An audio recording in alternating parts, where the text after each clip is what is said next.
Hey guys, another week of footballing action. Which game are you looking forward to this weekend?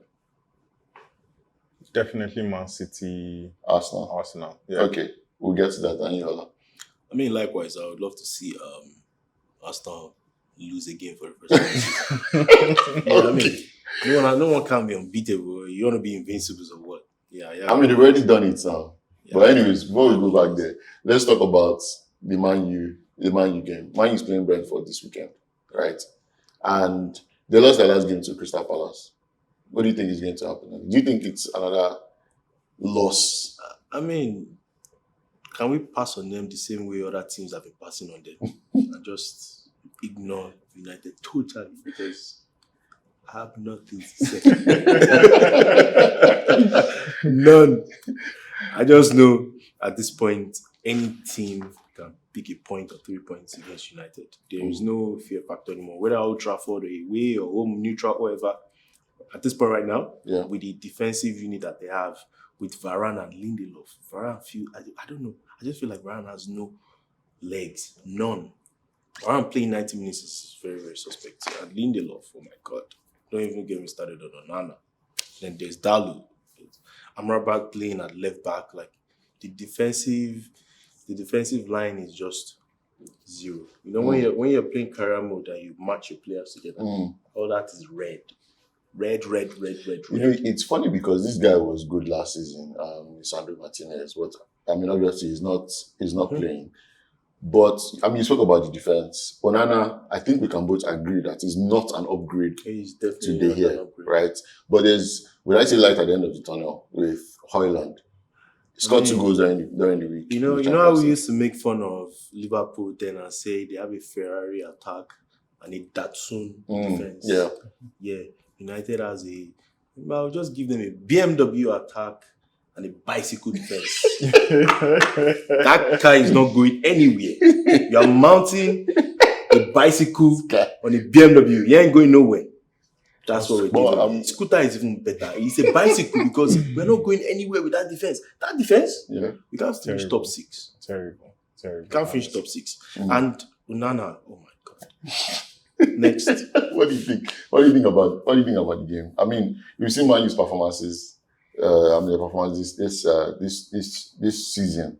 What do you think would? I think they're not settled into the season yet. So 10 games. let's just wait. Let's see Man U in all its glory for the season. 10 games. We've not seen it yet. 10 games in. We haven't Spurs, seen it yet. that's the new manager. They lost their best player. Harry Kane. They are And they're Unbeaten. sparking right Yes. They're unbeaten in they Premier are League. like top 3 or top 3 right now. Yeah, I think so. Everybody was Yeah. expecting that Spurs was going to be like 7 to 8 now. Spurs should be what Man U is right now. Spurs are playing great. New coach, same system. And they sold their best player. So their best player. It even seems like it was even a good decision to sell their It best felt player. like it was a good decision because now there's so much. Everyone is now playing uniformly. There is no, okay, fine, look for this one person, look for this one person. Now everyone is like, we're just going to play and we're just going to try to win. Whoever can get the goals should get the goals.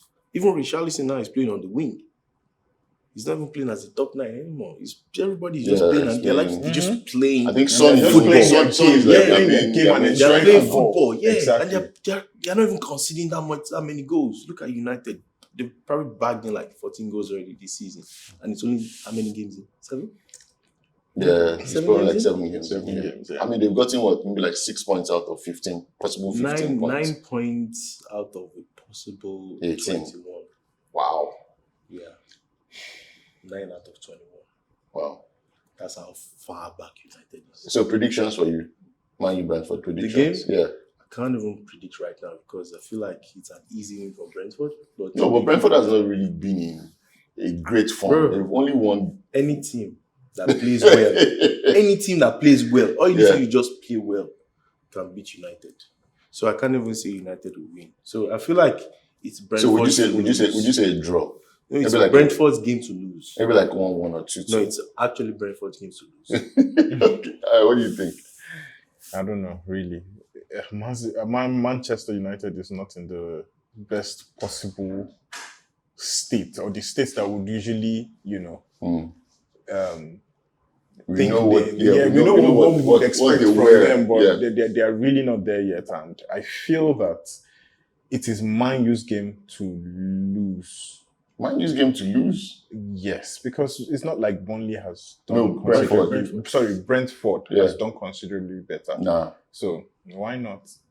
But remember that they beat United last season, so they might still be coming with. Yeah, but that was Eric Ten Hag's like first few games or something. I think it was like 3-0 or 4-0. I remember. Anyways, But they're a better cohesive unit than United. Yeah, but they look like a shadow of themselves. Like they look like a shadow of what they were last season. Yeah, and then every team reignites United. Yeah. Once you're playing United, Galatasaray had never won in England. They had played more than 10 times. They had never won it. They had never even gotten a point. All of a sudden, boom, 3. Play United, 3 points. Psh, there you go. Okay, let's quickly move over to the Brighton versus Liverpool game, which I think would be one of the biggest games of the season. Brighton played well the tail end of last season. They've been, good this season, but they lost 2 games this season. Right? They beat Manchester United 3-0 or 3-1. I can't remember. Okay. At Old Trafford, but they lost their last game also. So, but Liverpool also, I think they only lost 1 game, which was against Spurs last weekend. We all saw what happened during the week, the Luis Diaz VAR issue and all that stuff. But let me get your thoughts on this game. Liverpool's form, Brighton's form. What do you think is going to take today? Liverpool will win, definitely. I see Salah doing his thing. Yeah. I see Diaz being consistent in the game. Mm. And I think with Liverpool's attack, I think Brighton would soak up a lot more pressure, and so they won't be able to move forward to attack the way they would normally do. So I see Liverpool winning. Allah, what do you think? I know Liverpool is Manchester United's. Yeah, I know, but I feel like the game will be tough because Brighton beat Liverpool last season 2-1. Mm. Yeah, and I feel like if they're confident enough and they take the game to Liverpool, they can get a point. It might be 1-1, it might be 2-2, but I don't see Liverpool winning. But right now, I think it's Liverpool's match to lose, in my opinion. Yeah. I feel like if Liverpool if they play great, they will most likely win. Brighton play. Yeah. And Brighton plays this game where they want to control the game. Yeah. They are passing to each other. They're not rushing or anything. They're not rushing. Yeah. But then I think Emery sort of figured that out, and they lost maybe like 6-1 or 6. I can't remember what the scores was. I think it was 6-1. Yeah. It was 6-1 or something. So I feel like it has to be more of a tactical game than just attack that Liverpool is used to. High pressure type football. But let me just get your final thoughts on the game in terms of what do you think the scoreline would be? I'm certain it will be slim margins. Maybe 2-1, 1-0 in favor of Liverpool. What do you think? I think 1-1. Oh, okay. Yeah, very draw game. Okay. And finally, let's talk about the biggest game this weekend. Arsenal versus Manchester City. Let me get your thoughts. Arsenal City. I don't think Arsenal are ready for Haaland yet because right now Haaland is hungry. He's hungry. He hasn't scored in the past. How many games now he hasn't scored? But he's still the highest goal scorer in the Premier League. Yeah. But he hasn't scored in maybe 2 games. Yeah, he hasn't bagged. He's not as consistent as he hasn't bagged enough goals. To. And the 2 Champions League games, he hasn't scored any goals. So that's when he wants to score goals. But this is a Man City side without Kevin De Bruyne or Rodri. Yes. Also, this is an Arsenal side without Saka. Probably without Saka. Right. If they play in the probably first team, I don't think they should start him because if he starts, he might aggravate the injury, which is literally what happened to United with Lisandro. Lisandro came back into the season too early, and the injury that he had, he aggravated it now. He's back. He's out again for a couple of weeks. You don't want that for your best player. Even if he's to just lose this one game and make sure he's fit for the other games after the international break, which is 2 weeks, make sure he's fit for the other games. Then it will be a great deal for the team. But if you rush him now and put him into the team, I think. But that aside, I feel like both sides can get the win, but it depends on who's hungrier. Yeah. Because regardless of there's no Rodri, there's no Kevin De Bruyne, there are still some players in that decent players in that City team. Foden and the likes. Kovacic is going to come in for Rodri. Even the new guy, they have this other guy. Doku. No, not Doku. the guy they bought from Wolves. I think he has been playing well. Nunes. Yeah. And they still have Calvin Phillips, even though he has not been they still have decent players. Yeah. So without Kevin De Bruyne or Rodri. their players are ready to fill in their shoes and be like, yeah, I'm gonna play this. And bear in mind, Arsenal too doesn't have Gabriel Martinelli, which is also one of their starters. So no Martinelli, no Saka. But the They thing don't have enough firepower. But the thing with Martinelli is you have Trossard to cover that. Yeah, but there's no cover for Saka. Saka. Which was literally what a lot of people were, clamoring for. Is Pepe still in that team? Pepe is there. He's not that. They sold him to, I think, Transaspor or something like that. Trabzonspor. Yeah, they terminated his contract. Yeah, and he went to Transaspor or something. But, which is... paying the rest of that money. What did you say? The rest of his I money. mean, definitely they'll pay it now. They'll pay it to the... But it's one of those things that, you guys can come and have Anthony. Thanks, buddy. Thanks, buddy. Thanks. Anyways, over to you. So, like I said, no Saka, no Martinelli, not enough firepower. What I think would happen is either an ESR or a Jesus going to be, playing the Saka's wing, Nketiah starting up front, or Havertz starting up front, which is most likely to happen because that's literally what they did. Yeah, that's literally what they did. For the Community Shield game. Havertz starts up front. Mm-hmm. Partey, I think, is back. So you can have Partey, Rice, and Odegaard, in the middle. Jesus and, Trossard.